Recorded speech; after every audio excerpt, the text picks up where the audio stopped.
Untuk langkah pertama kita buka XMPP-nya. Di sini saya menggunakan XMPP Control Panel versi 3.3.0.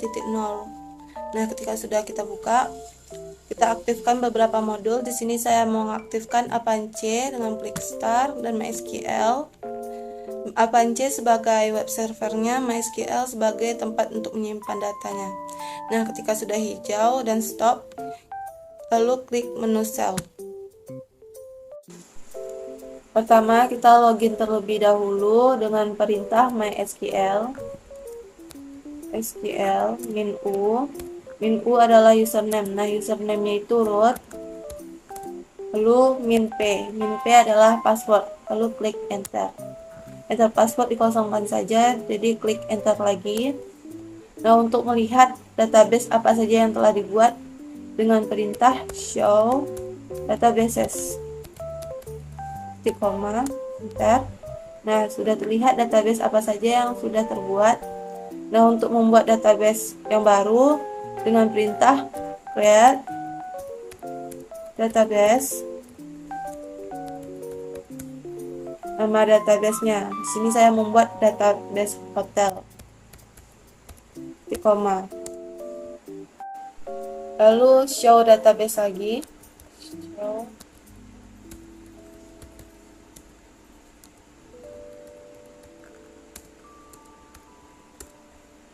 Nah, sudah terlihat bahwa database hotel sudah masuk ke dalam database-nya.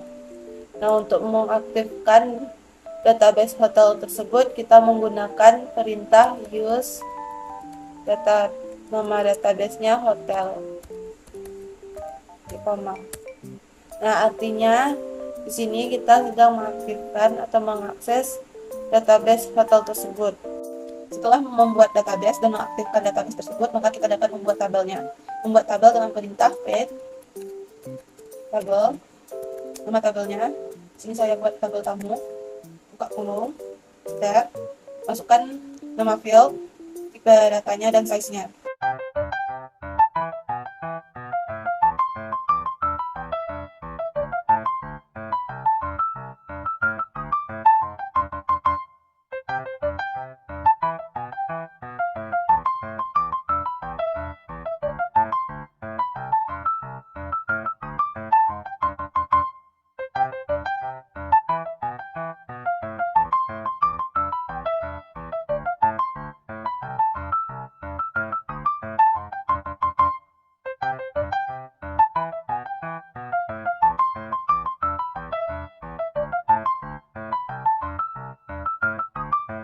Sudah membuat tabel, jangan lupa untuk menutup kurung dan titik koma.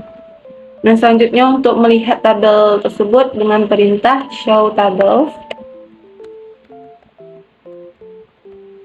koma. Nah, terlihat tabel apa saja yang ada di database. Nah, untuk melihat kolomnya, di kolom pegawai ada apa saja, di kolom tamu apa saja, dengan perintah show columns,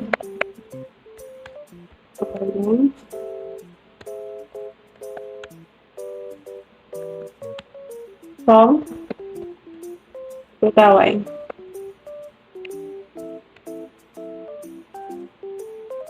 Nah, juga tamu.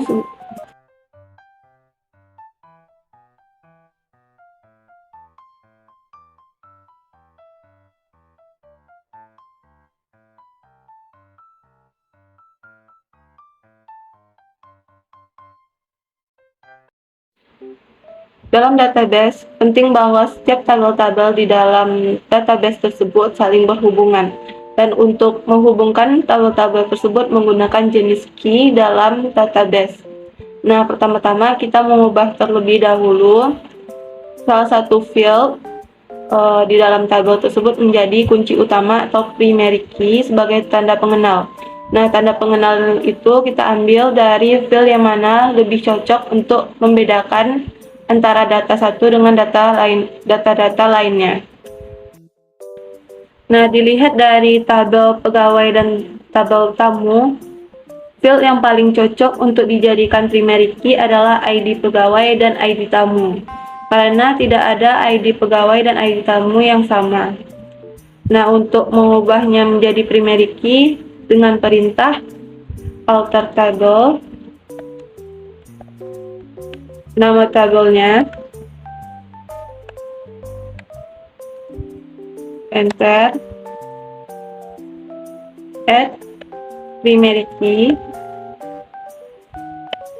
ini nama tabelnya dalam kurung, nama fieldnya,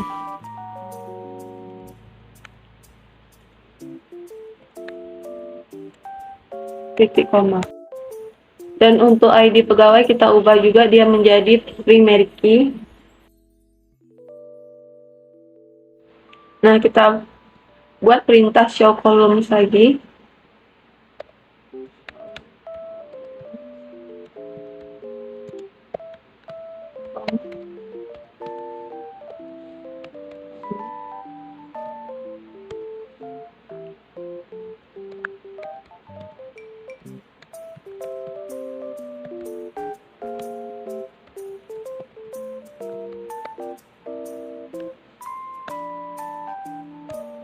Nah, terlihat bahwa ID tamu dan ID pegawai sudah menjadi primary key. Nah, primary key itu digunakan untuk memanggil teman-teman yang lain. Apabila kita menginput ID tamu, maka nama tamu, tanggal lahir, jenis kelamin, dan nomor telepon ikut terpanggil juga. Nah, primary key-nya sudah menjalankan fungsi sebagai tanda pengenal. Maka untuk menghubungkan tabel tamu dan tabel pegawai, maka kita menggunakan foreign key. Nah, kita kan sudah melihat tabel tamu dan tabel pegawai. Untuk melihat apakah si tamu dilayani oleh si pegawai si A atau si B, maka kita terlebih dahulu menghubungkan antar tabel tersebut. Untuk menghubungkan kedua tabel, kita tambahkan dulu ID pegawai ke dalam tabel tamu dengan perintah alter tabel tamu, buka kurung, add dulu, kurung, ID pegawai,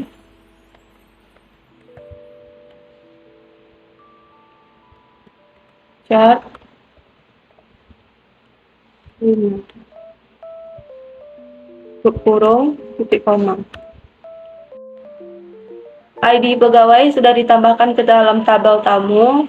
Sekarang kita mengubah ID pegawai menjadi foreign key dengan perintah alter table tamu, add foreign key, ini, dalam kurung ID pegawai,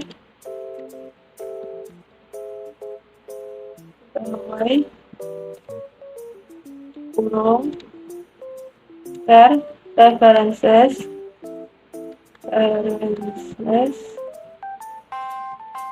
pegawai, dalam kurung ID pegawai.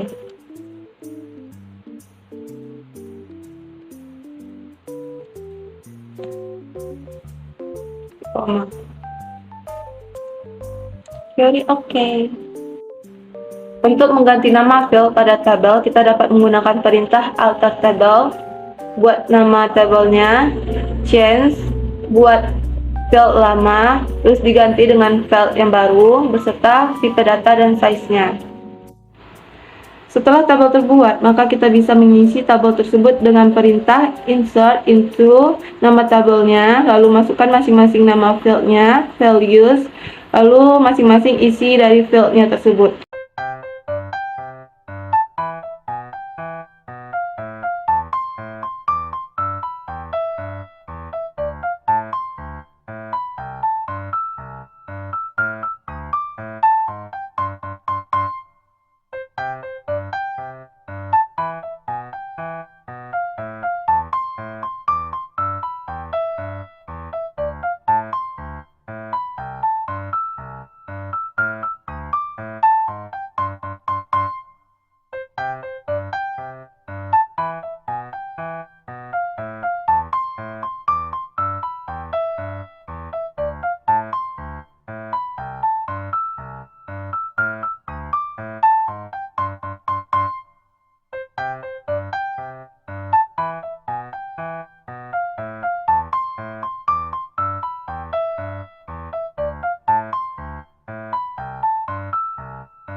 Jika kita salah input data atau ingin menghapus salah satu datanya, maka kita menggunakan perintah delete from nama tabelnya, where nama fieldnya, lalu isi fieldnya tersebut.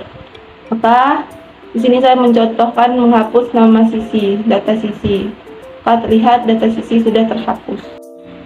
Untuk menampilkan kriteria tertentu, misalnya kita ingin mencari nama pegawai yang bernama Rizka yang berjenis kelamin perempuan, maka kita dapat menggunakan perintah select bintang from pegawai, where nama pegawainya Rizka dan jenis kelaminnya perempuan.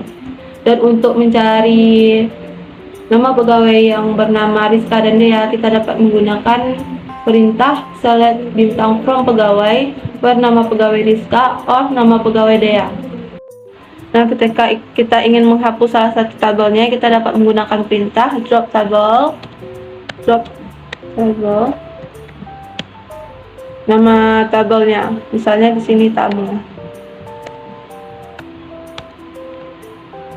show table.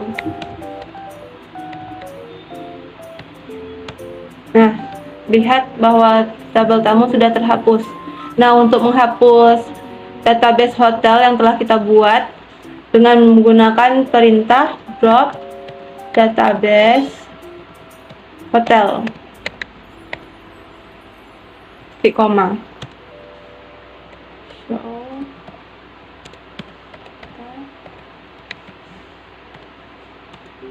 Nah, terlihat bahwa database hotel sudah terhapus.